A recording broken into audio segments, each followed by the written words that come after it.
Muy buenos días, tutor y compañeros. Mucho gusto, mi nombre es Ángel Leonel Gómez Mantilla. A continuación daré a conocer dos principales fundamentos que se basan en la matemática lógica, en los cuales tenemos el razonamiento deductivo y el razonamiento inductivo. El razonamiento deductivo es una instancia de la lógica, como lo dije anteriormente, en la cual una deducción será un argumento, en la cual la conclusión es inferida, sí o sí, a partir de las premisas de las cuales se están proponiendo. El razonamiento inductivo, por lo tanto, consiste en considerar varias experiencias individuales para extraer una de ellas, teniendo como un principio más amplio y a la vez general. Es importante tener en cuenta que pese a que se inicia de premisas verdaderas, las conclusiones podrían ser falsas. Daremos a conocer diferentes ejemplos, los cuales nos dejarán un poco más claro sobre qué trata cada tema. El razonamiento deductivo, un ejemplo: la mayoría de estudiantes utilizan los medios digitales para estudiar. Carlos es estudiante. Carlos utiliza los medios digitales para estudiar. Acá claramente vemos que Carlos se plantea que es un estudiante y él utiliza para la educación los diferentes medios digitales, como podría ser un celular, un computador, etc. Otro ejemplo sería, por ejemplo, todos los hombres somos mortales. Sócrates es hombre. A la vez, Sócrates es mortal. Se harían conociendo las premisas. Como argumento inductivo, por ejemplo, Oscar Andrés comió chocolate, pero le hizo mal. Carlos Amparo también comió chocolate y le hizo mal. Si comes chocolate te caerá mal. Ahí claramente podremos llegar a una conclusión de que estas dos personas comen chocolate y a su organismo les afecta. La conclusión dice que si nosotros comemos chocolate nos hará daño. Es una conclusión totalmente falsa, porque nuestro sistema digestivo es diferente al de Carlos Amparo y a su compañía, son totalmente diferentes. Entonces sus conclusiones son falsas. Compañeros, para llegar como a una conclusión, ya tenemos claro que tanto el método inductivo como el deductivo son estrategias de razonamiento lógico, siendo que el inductivo utiliza diferentes premisas particulares para llegar a una conclusión general o específica, y el método deductivo usa principios generales para llegar a una conclusión específica. Es como si vieran que ambos métodos son importantes, ya que nos aportan más conocimiento. Uno es trabajan como en base, como en principio, para llegar a una misma conclusión. Silogismos categóricos. Para comenzar, vamos a ver qué es un silogismo, el cual es una forma de razonamiento deductivo, el cual consta de tres proporciones, donde dos de ellas son premisas y otra es la conclusión, el cual se infiere a partir de las dos premisas anteriores. En cambio, un silogismo categórico se expresa en tres premisas, y estas se dan cuando las proporciones y la conclusión están en orden específico. Para decir que es un silogismo categórico estándar, debe cumplir con las siguientes condiciones.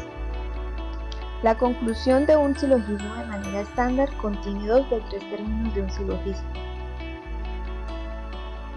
El término mayor, que aparece como el predicado de la conclusión, y el sujeto es el término menor. Ahí es donde decimos que todo Y es N, y el término medio se encontrará en las premisas y no en la conclusión. Ahora conoceremos las reglas. La primera regla es que debe contener tres términos relacionados, cada uno de los cuales se usan en un mismo sentido. El derecho busca el orden, caminar derecho es bueno, por lo tanto, el derecho es bueno. La regla número 2. El término medio debe estar distribuido por lo menos en una de las premisas. Si se viola esta regla, es conocido como las falacias del término medio. Por ser de tipo A, el término medio no queda distribuido en ninguna de las premisas incumpliendo con esta regla. Todos los abogados son buenos, todos los médicos son buenos. Por lo tanto, todos los abogados son médicos. Regla número 3. Todo término que se encuentre distribuido en la conclusión debe estar distribuido en las premisas. El término de la falacia varía según el término que no se haya distribuido, siendo mayor o menor. Todos los perros son mamíferos. Ningún gato es perro, por lo tanto, ningún gato es mamífero. Aquí se está cometiendo una falacia por lícito mayor. Otra de las reglas son que no se puede tener dos premisas negativas. Y si una de las premisas es negativa, la conclusión debe ser negativa. Y de dos premisas universales no se puede concluir una particular. Un ejemplo sería: para el siguiente argumento deductivo, identifiquemos la conclusión, estableciendo la naturaleza del silogismo y verificando si está en forma estándar. Ningún barco de guerra es un navío comercial, así ningún submarino nuclear es un navío comercial, puesto que todos los submarinos nucleares son barcos de guerra. Primero debemos identificar cada uno de los tres términos. El primer término es el barco de guerra, el segundo término es el submarino nuclear y el tercer término es el barco de guerra. Es muy fácil extraer los términos, ya que cada uno de las expresiones de las que se trata el silogismo es el argumento deductivo. Ahora debemos identificar la premisa mayor, la premisa menor y la conclusión. Después debemos tener en cuenta que es más fácil extraer la conclusión y de allí identificar las premisas mayor y menor. Y de esta manera la conclusión al leer el argumento sería: ningún submarino nuclear es un navío comercial. Después de tener la conclusión debemos escribir el silogismo.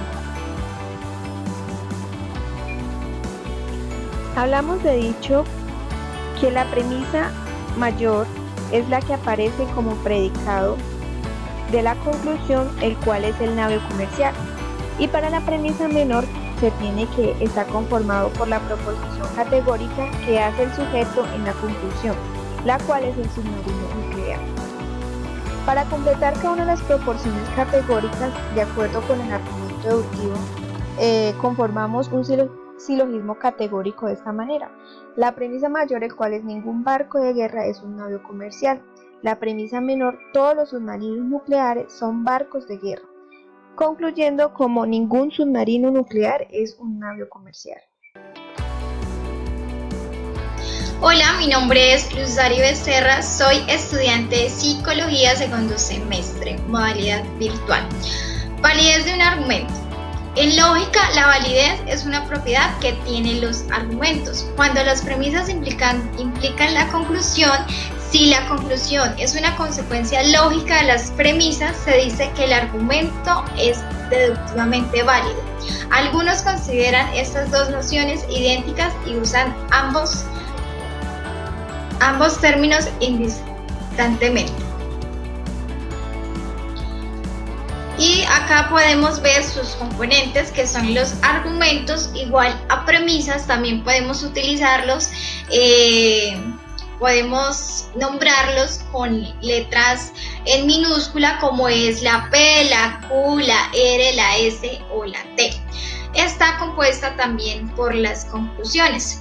Dice, nota, si Q es verdadera siempre que todas las premisas P1, P2 o Pn, o como dije anteriormente, T, S, Q o P son verdaderas. Se evidencia si un argumento es válido o no utilizando un método llamado semántico. Hay dos métodos y este es uno de ellos, que se llama método semántico. Acá acá encontramos las premisas y conclusiones, las cuales nos permite determinar si los argumentos son válidos o inválidos, correctos o incorrectos. Este método semántico utiliza la tabla de la verdad, que es la que vamos a hacer a continuación. Es donde van las proposiciones, las premisas y van los conectores lógicos. Entonces son una serie de pasos que debemos que hacer para determinar si un argumento es válido o no, y uno de ellos es identificar las premisas. Acá coloqué: los colombianos hablan español, José es colombiano, y la conclusión: José es colombiano y habla español. La primera premisa es P, la segunda es Q y la conclusión es P condicional Q. P y Q condicional es sí, entonces. Entonces, el segundo paso es crear la tabla de verdad. De las anteriores premisas coloqué P, Q, P bicondicional Q, condicional Q, P bicondicional Q y P condicional Q. O sea, sería P sí y solo sí, P sí, entonces Q. Entonces, bueno, la primera acá coloqué verdad, verdad, falso, falso, verdad, falso, verdad, falso. Acá en bicondicional, que es sí y solo sí, se dice que es verdadera cuando las dos premisas tienen el mismo valor. Entonces, verdadero, falso, falso, y tienen el mismo valor, que sería verdadero. Acá encontramos el condicional, que es falso cuando el antecedente es verdadero. Entonces, de las premisas: verdadero, falso, verdadero, verdadero. Y acá ya sería la P bicondicional Q y P condicional Q. O sea, sí, sí, solo sí o sí, entonces. Verdadero, falso, verdadero, verdadero. Entonces podemos decir que es un argumento válido. Este es un segundo ejemplo: está lloviendo y no nevando, o está soplando el viento. O en este caso es un conector lógico que se llama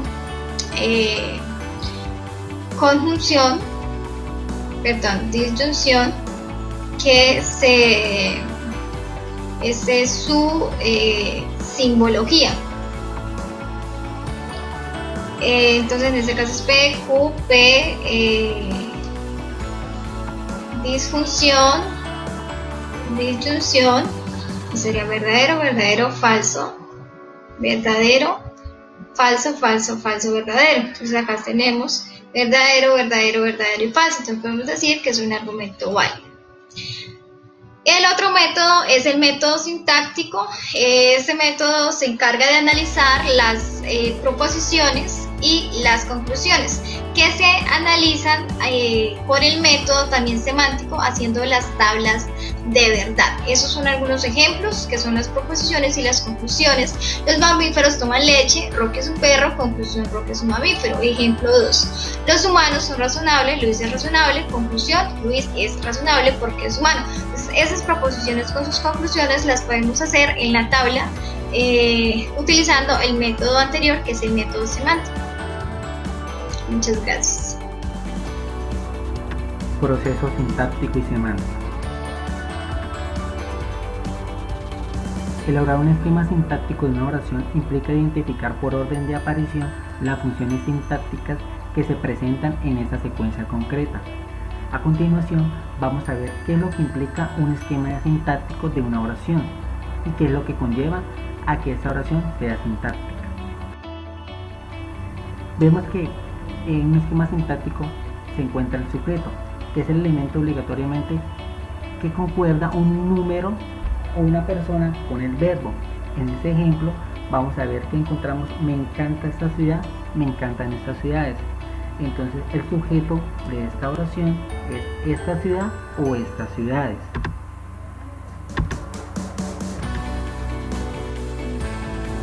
También encontramos el atributo. ¿Qué es el atributo? es el que aparece en las oraciones con los verbos copulativos ser, estar y parecer, y concuerda en género y número con el sujeto. En este caso el ejemplo es: mi hijo es estudioso. El atributo de estas oraciones es estudioso. También contempla un complemento directo. ¿Qué es el complemento directo? Aparece con verbos predicativos en voz activa y se convierte en sujeto de la oración pasiva. Ejemplo: he comprado una casa, la he comprado. Entonces el complemento directo de esta oración o esta frase es una casa.